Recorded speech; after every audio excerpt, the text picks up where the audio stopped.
per hour.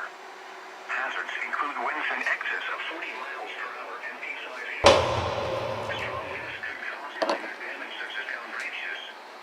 Little to no impact from hail is expected. Locations impacted include Worcester, Lowell, Lawrence, Waltham, Medford, Mifflin, Arlington, Leominster, Fitchburg, Billerica, Marlborough, Woburn, Chelmsford, Andover, Lexington, Driglet, Tewksbury, North Andover, Reading, and Burlington. Get indoors when you hear thunder. Do not resume outdoor activities until at least 30 minutes after the storm has passed. Frequent cloud-to-ground lightning is occurring with these storms. Lightning can strike miles away from a thunderstorm. For your safety, go indoors or to your vehicle.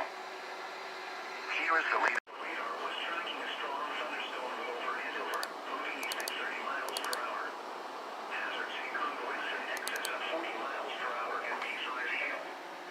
Strong winds could cause minor damage such as downed branches. Little to no impact from hail is expected. Locations impacted include Lowell, Lawrence, Haverhill, Peabody, Mifflin, Billerica, Beverly, Andover, Driglet, Tewksbury, Gloucester, North Andover.